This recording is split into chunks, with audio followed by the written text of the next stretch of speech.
একটা পশুর কি সব কিছু খাওয়া জায়েজ হবে? না। কি কি খাওয়া জায়েজ নেই আসেন একটু জানি। প্রথম কথা, রক্ত খাওয়া যাবে না। রক্ত মুসলমানের জন্য হারাম। এটা হারাম করছে কে? আল্লাহ পাক। এটা দাম, এটা হারাম। মুসলমানের জন্য রক্ত খাওয়া জায়েজ নাই। যেই জাতি রক্ত খায় এই জাতি পৃথিবীতে নোংরা জাতি। কোনো ধর্মীয় অজুহাতে রক্ত পান করা কি নাই?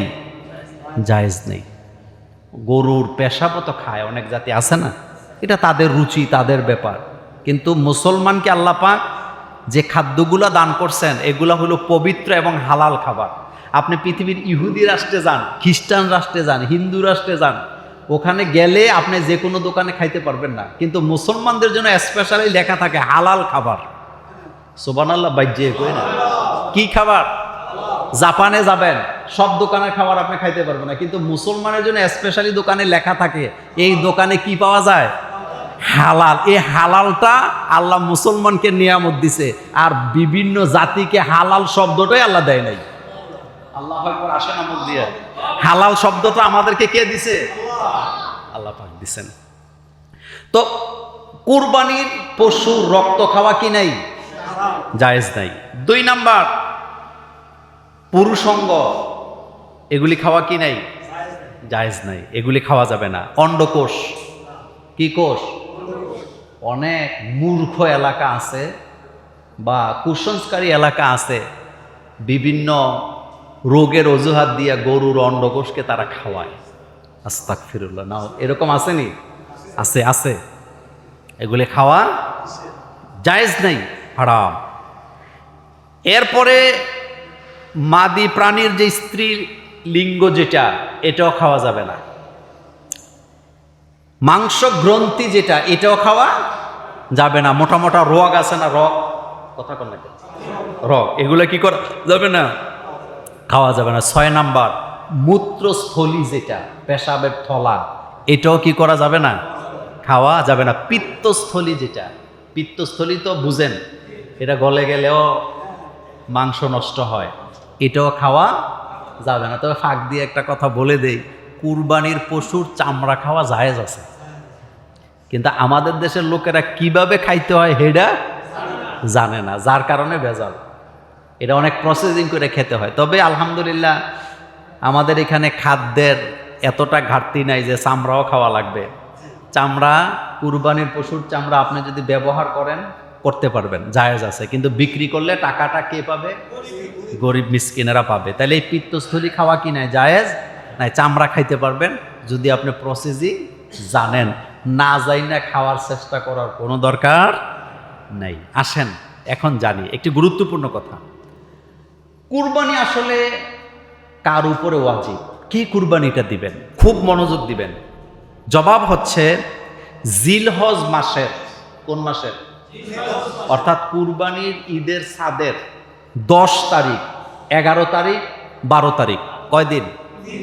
10 তারিখ, 11 তারিখ, 12 তারিখ। এই সময়টাতে যদি তার কাছে এমন পরিমাণ সম্পদ থাকে যেই সম্পদের দাম 7.5 তোলা স্বর্ণের সমান অথবা 52 তোলা রূপার সমান, এই 3 দিনের মধ্যে, কয়দিন?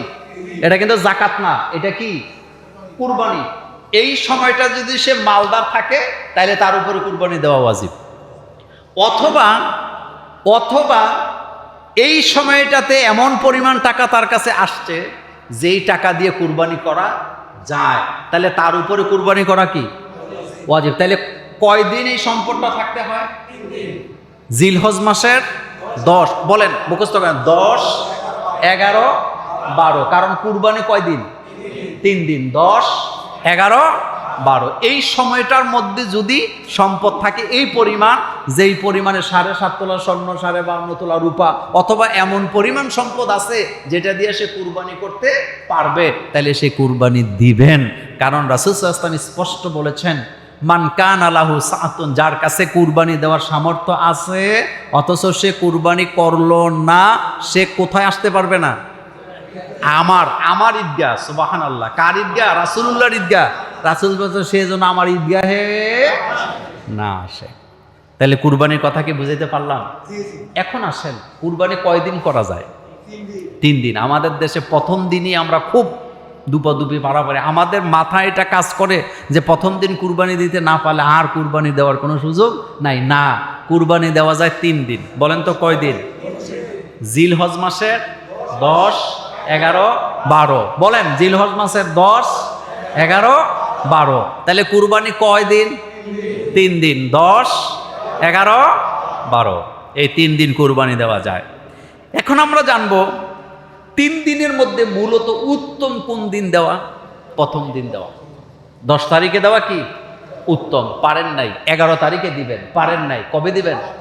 এরপরে আর সুযোগ নাই। তাহলে সুযোগটা সহজ করছে কে? লা ইউকাল্লিফুল্লাহু নাফসান ইল্লা উসআহা লাহা। আল্লাহ পাক বলেন, আমি তো তোমাদের জন্য সবকিছু সহজ করে দিয়েছি, তোমরা আমার হুকুম মানতে তোমাদের জন্য কোনো কষ্ট না হয়। এখন জানবো আদরের দুলাল, টাকাওয়ালার ছেলে, টাকাওয়ালার মেয়ে, কিন্তু এখনো ছোট, বালেগ হয় নাই, তাদের নামে কুরবানি করে, এরকম আসেনি? কোনো প্রয়োজন নেই, কোনো প্রয়োজন নেই। নাবালক বাচ্চাদের উপরে কুরবানি করা ওয়াজিব না। আপনি কুরবানি দিবেন যারা বালেগ হয়েছে, সম্পদশালী, কামাই রুজি করতে পারেন, তাদের উপরই কুরবানি কি হুকুম। এটা ওয়াজিব বলেন আর সুন্নত বলেন, তারা করবেন। নাবালক বাচ্চাদের পক্ষ থেকে কুরবানির কোনো দরকার নেই। এখন আমরা জানব দরিদ্র লোকের উপরে কি কুরবানি ওয়াজিব? না, ওয়াজিব না। কিছু কিছু লোক আছে টাকা নাই, পয়সা নাই, কিন্তু ফুডাঙ্গিরি দেখায়। ফুডাঙ্গিরি শব্দটা এই কারণে বললাম, লোক দেখানো কুরবানি। কি দেখানো কুরবানি? লোক দেখানো কুরবানি। কোনো দরকার নাই। আপনার কাছে সম্পদ আছে, কুরবানি করবেন। আরেকটা কথা বলি ফাঁকে, কুরবানি না দিয়ে অন্যের ঘর থেকে কুরবানির গোশত খাওয়ার মধ্যে কোনো দোষও নাই, কোনো ছোট লুকিও নাই, কোনো হীনমন্যতাও নাই। এটা গর্বের সাথে খাবেন, কারণ এটা মুসলিম জাতির একটা ইবাদত। কোন জাতির? আমি কুরবানি দেই নাই, কিন্তু আমাদের কবির ভাই কুরবানি দিছে, সুবেদার সাহেব কুরবানি দিছে, আমাকে ওনারা একটু গোশত দিছে। এখানে আমার এটা মনে করার কোনো কারণই নাই যে তারা আমাকে গরিব মনে করে দিছে। ব্যাপারটা কি এমন? তাহলে আপনি হীনমন্যতায় ভুগছেন। ইসলামের ভিতরে হীনমন্যতার কোনো জায়গা নেই। উনি আমাকে দিছে, আমি কোটিপতি হই, উনি আমাকে যেটা দিছে এটা আমার জন্য হাদিয়া। বলেন এটা কি?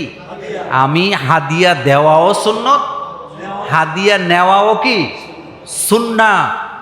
এটা একটা উত্তম সুন্নত। সুতরাং আপনি অনেক টাকার মালিক, কিন্তু আপনি কুরবানি দেন নাই কোনো কারণে, আপনাকে যদি কেউ গোশত দেয়, আপনি হাসি মুখে সেটা নিবেন এবং এটা খাবেন। এই সওয়াব মনে করে খাবেন যে এটা আমাদের ইবাদতের একটি গুরুত্বপূর্ণ ইবাদত কুরবানি, আর সেই কুরবানির গোশত আমাকে আমার ভাই দিয়েছেন, হাসি মুখেই খাবেন। এখানে হীনমন্যতার কোনো কারণ নেই। একটা প্রশ্ন, রাতের বেলা কি কুরবানি করা যাবে?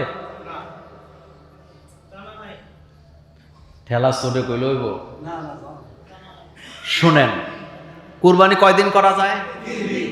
10 জিলহজ মাসের 10, 11, 12, রাত দিন কোনো কথা নাই। এই 3 দিনের ভিতরে সকালে, ফজরে, জোহরে, দুপুরে, কিন্তু শর্ত হলো ঈদের দিন ঈদের নামাজ আগে পড়বেন। এরপরের থেকে যে কুরবানি শুরু হবে এটা চলবে কতদিন পর্যন্ত? 12 তারিখ। এই তো এখন বুঝছেন, এটা রাত নাই, দিন নাই, যখন পারে তখন, সকালেও পারবেন, দুপুরে পারবেন, বিকালে পারবেন, রাতেও কি পারবেন, কোনো সমস্যা নাই। শুনেন, যে কোনো পশু দিয়ে কুরবানি দেওয়া যায় না, এই ব্যাপারে গত বছর বিস্তারিত আলোচনা করেছিলাম। আজকে বলবো গরু, উট, মহিষ, দম্বা, ছাগল, ভেড়া। কয়টা হয়েছে বলেন? গরু, উট, মহিষ, দুম্বা, ছাগল, ভেড়া, এগুলি দিয়ে কুরবানি দিবেন। গৃহপালিত পশু, কি পালিত পশু? গৃহপালিত পশু দিয়ে কুরবানি দিবেন। হরিণ দিয়ে কুরবানি দেওয়া যাবে না। হরিণ দিয়ে কুরবানি দেওয়া, ঘোড়া দিয়ে দেওয়া যাবে না। জঙ্গলের একটা গরু ধরে এনে কুরবানি দেওয়া যাবে না। এটা গৃহপালিত হইতে হবে এবং এটার মালিকানাটা কি স্পষ্ট হইতে হবে। কুরবানি আপনি জঙ্গলে লাখ লাখ গরু আছে, একটা ধৈর্য না জব করলে এটা কি কুরবানি হবে নাকি? মালিকানা নিশ্চিত করতে হবে। কি কি নিশ্চিত করতে হবে? মালিকানা নিশ্চিত, এটা আমার, অথবা আমি অমুক জায়গা থেকে কিনছি, এ কথা কি করতে হবে? এরপরের কথা হলো, কুরবানি কি শুধু পুরুষে হবে না মহিলারাও? হ্যাঁ, স্বামীদের দায়িত্ব হলো স্ত্রীদের পক্ষ থেকে তৌফিক থাকলে কুরবানি করা, এটা করবেন। রাসূলুল্লাহ করতেন। আম্মাজান আয়েশা সিদ্দিকা রাদিয়াল্লাহু আনহার বর্ণনায় অসংখ্য হাদিস আসছে যে মা আয়েশা বলেন রাসূল সাল্লাল্লাহু আলাইহি ওয়াসাল্লাম তার স্ত্রীদের পক্ষ থেকে কি করতেন? কুরবানি করতেন। এজন্য আমার পরামর্শ হলো, যদি তৌফিক থাকে, যদি কি থাকে? তৌফিক থাকে, আপনি আপনার স্ত্রীদের পক্ষ থেকেও কুরবানি করবেন। এটা রাসূলুল্লাহর একটি সুন্নত, এবং এটা করলে স্ত্রীরা কি হয়? কথা কন না কেন? কি হয়? কিন্তু জীবনে এই ভাগ দিতে আপনি রাজি না। তবে নিজেরটা বাদ দিয়ে আবার স্ত্রীর নামে করা যাবে না, নিজেরটা ঠিক রাখতে হবে। ঘরের ভিতরে যে রোজগার করে তারটা আগে কি করতে হবে? ইনশিওর করতে হবে, এরপরে বাকিদের পক্ষ থেকে দেন, এতে কোনো সমস্যা নাই। কিন্তু নিজেরটা না দিয়ে অন্যের পক্ষ থেকে দেওয়ার কোনো সুযোগ না। এই জন্য আমি বলি, যাদের টাকা পয়সা আছে আপনারা একাধিক কুরবানি করবেন এবং অবশ্যই স্ত্রীদের পক্ষ থেকে দিবেন। এটা রাসূল সাল্লাল্লাহু আলাইহি ওয়াসাল্লাম নিজে দিতেন। রাসূল সাল্লাল্লাহু আলাইহি ওয়াসাল্লাম তার স্ত্রীদেরকে খুশি রাখার জন্য, অথবা রাসূল সাল্লাল্লাহু আলাইহি ওয়াসাল্লাম তার স্ত্রীদের জন্য যেই যে আমলগুলা করছে, এগুলো আমাদের জন্য কি? সুন্নত। বলেন আমাদের জন্য কি? আরো জোরে বলেন, আমাদের জন্য কি? করেননি। কিছু কিছু পরিবার আছে, বউ ঘুমায় এক খাটে, জামাই ঘুমায় আরেক খাটে। এই কাজগুলো করবেন না। শোনেন, একটা গুরুত্বপূর্ণ কথা বলি। স্ত্রীকে বারবার আই লাভ ইউ বলা এটা ভালোবাসা না। স্ত্রীকে ছন্দ দেওয়া, গান শোনানো, এগুলা ভালোবাসা না। এগুলা হলো এক ধরনের আবেগী কথা। স্ত্রীকে ভালোবাসেন আপনি তখন প্রমাণ হবে যখন স্ত্রীর ভরণ পোষণ আপনি সঠিকভাবে আদায় করবেন, তার সম্মানের দিকে আপনি নজর রাখবেন, তাকে সম্মান দিবেন, তার মা বাবাকে সম্মান দিবেন, তার আত্মীয় স্বজনকে সম্মান দিবেন। তা সে স্ত্রী হিসাবে আপনার কাছে যে অধিকারগুলি প্রাপ্য, আপনি সেই অধিকারগুলি তাকে কি দিবেন। এটা হলো আসল ভালোবাসা। তাহলে একটা মেসেজ দেওয়া আই লাভ ইউ টু, এগুলা ভালোবাসা, এগুলা ফাত্রা নেই। এগুলা বলবেন, বলার মধ্যে দোষ নাই। কিন্তু আপনি একটা স্ত্রীকে আপনি আই লাভ ইউ একটা মেসেজ পাঠালেন, কিন্তু সারা আজকে 3 দিন ধরে আপনি খাবার দেন না, 1 বছরে একটা 3 পিস কিনে দিলেন না, সে অসুস্থ হইলে আপনি নাক বাঁকা করেন, তাকে চিকিৎসা করতে চান না, এটা কি ভালোবাসা না এটা বন্ডামি? এটা কি ভালোবাসা না বন্ডামি? আপনি সে অসুস্থ হইলে আপনি তাকে চিকিৎসা খরচ দেন না, আপনি তাকে বছরে একবার একটা জামা কাপড় কিনে দেন না, তার আত্মীয় স্বজনকে আপনি সম্মান করেন না, এটা ভালোবাসা হতে পারে? এটা বন্ডামি। ভালোবাসা তো প্রমাণ হবে তখন যখন আপনি তাকে কি দিচ্ছেন? অধিকার দিচ্ছেন। তার অধিকার এবং তার চাহিদাকে আপনি কি করতেছেন? পূরণ করতেছেন। আল্লাহ যেন আমাদেরকে বুঝার তৌফিক দান করেন, আমরা বলি আমিন। এখন আরেকটি গুরুত্বপূর্ণ কথা বলি, সেটি হলো কোন পশুর বয়স কত হওয়া লাগবে কুরবানির জন্য। এই জিনিসটা আমরা খেয়াল করি না। শোনেন, পশুর বয়সটা খুবই গুরুত্বপূর্ণ।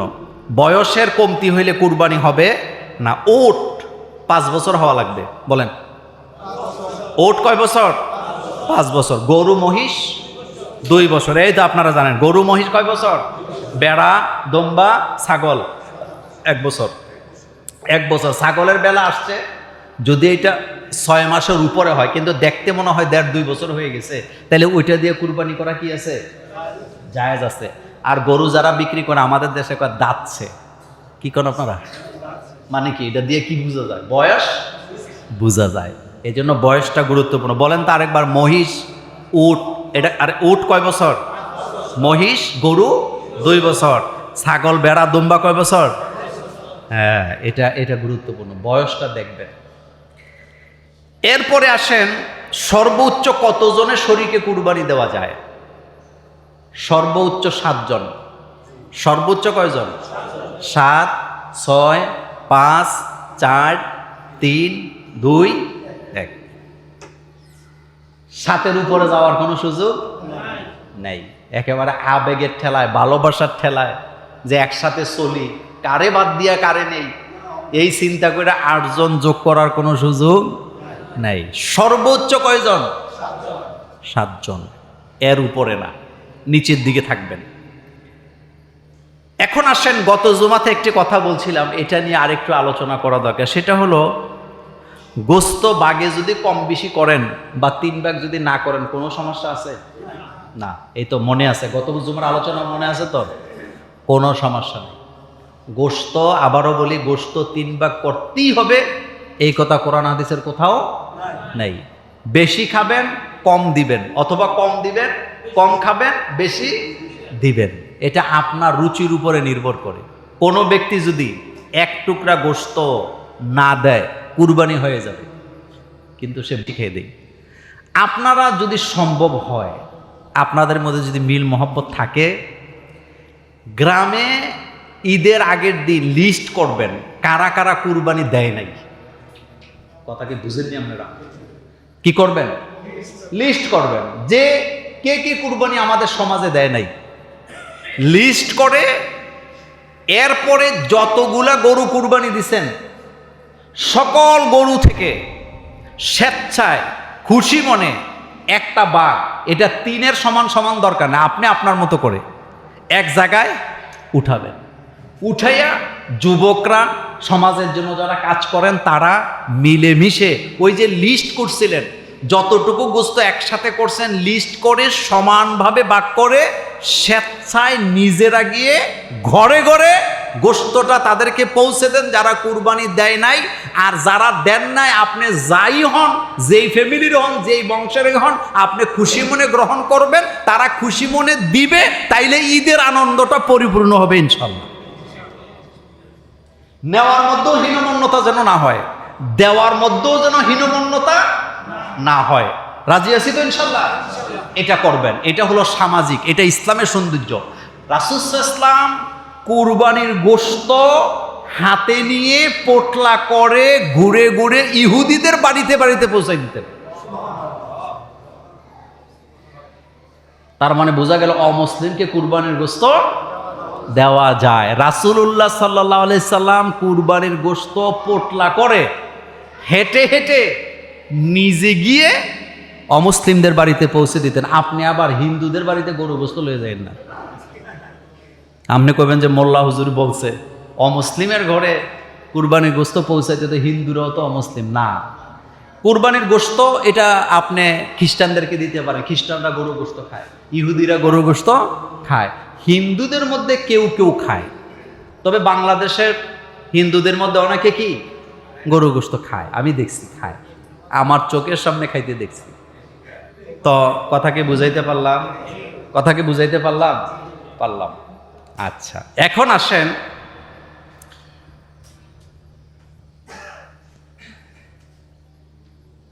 কোন ধরনের পশু আপনি কুরবানি করবেন? তাসুরুন নাজিরিন, যেটা দেখলে চক্ষু শীতল হয়, আপনার নজরে যেটা কি লাগে, আপনার নজরে যেটা লাগে। বাজারে 100 গরু আছে, সবগুলা কি আপনার পছন্দ হবে? না। আপনার কাছে যেটা পছন্দ হয়, একটু হৃষ্ট পুষ্ট তাজা পশু, যেটার পশম টসমগুলা কি আছে, ঠিক আছে, শিং ঠিক আছে। একটা কথা বলে দিই, সেটা হলো যেই গরুর জন্মগতভাবেই শিং উঠে নাই, এটা দিয়ে কুরবানি করলে কোনো সমস্যা, এটা তো উঠেই নেই। কিন্তু উঠার পরে যদি ভেঙে যায়, আর সেই ভাঙ্গাটা যদি হয় 3 ভাগের 2 ভাগ, তাইলে কি হবে না। কিন্তু 3 ভাগের 1 ভাগ ভাঙছে, কোনো সমস্যা নাই, আপনি সেটা দিয়ে কুরবানি করতে পারবেন। আরেকটা কথা বলি, কুরবানি যেহেতু করবেনই, সেহেতু অসুস্থ পশু দিয়ে কুরবানি করবেন না।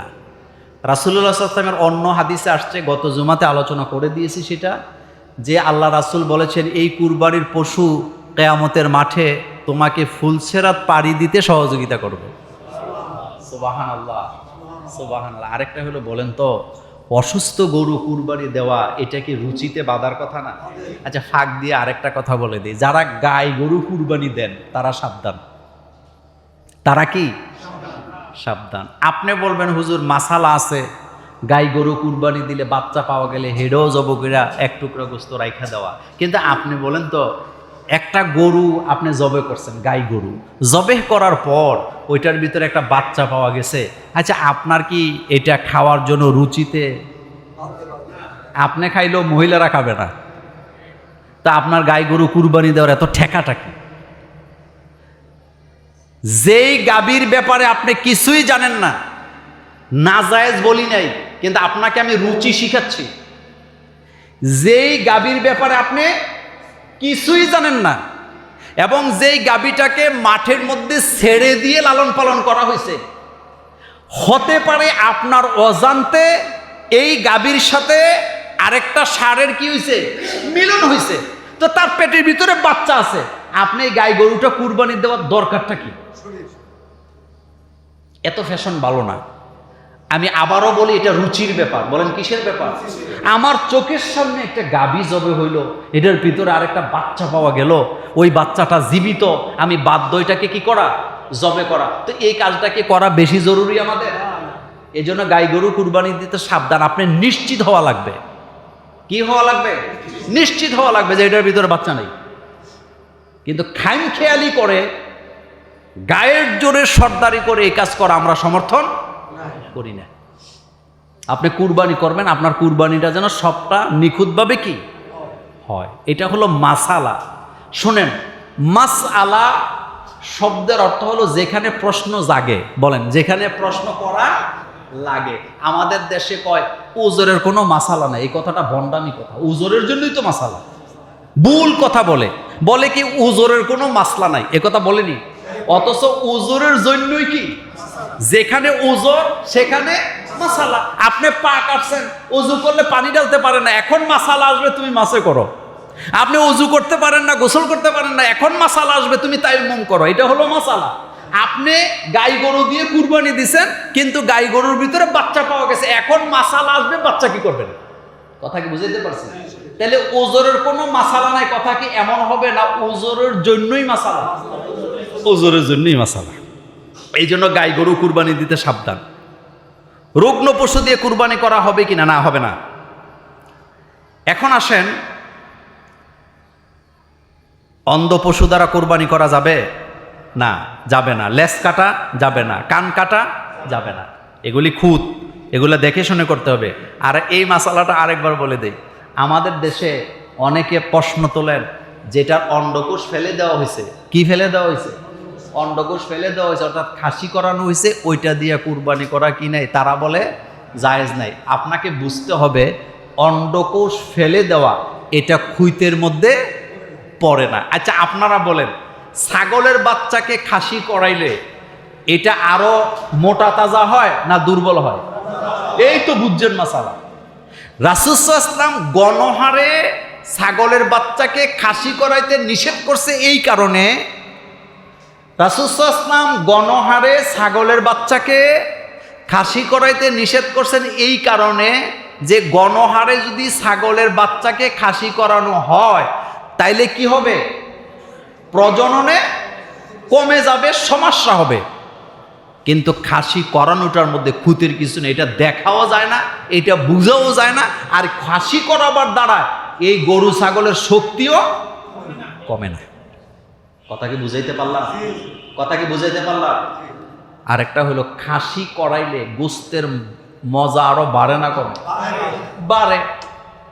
সুতরাং খামারে অনেকগুলা ছাগল আপনার কাছে আছে, এক দুইটা বাকি করে বাকিগুলা খাসি করান, এতে কোনো অসুবিধা নেই। অনেক কথা যেহেতু সময় পাবো না, গড়ি তো আমাদেরকে সাপোর্ট দেয় না, দ্রুত চলতে থাকে। একটা প্রশ্ন, বন্ধা পশু দ্বারা কুরবানি করা যাবে কিনা? হ্যাঁ, যাবে। যেই গরুর কি হয় না, বাচ্চা হয় না, ওই গরু দিয়ে কুরবানি করা কি আছে? জায়েজ আছে, কোনো সমস্যা নাই।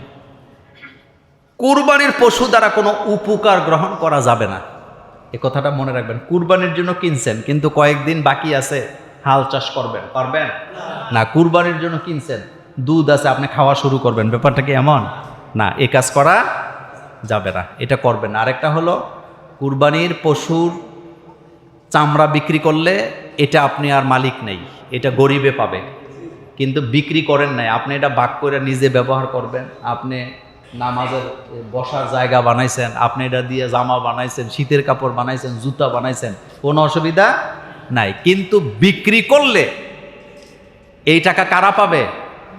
গরিব মিসকিনরা পাবে। কারা পাবে? গরিব এবং মিসকিনরা পাবে।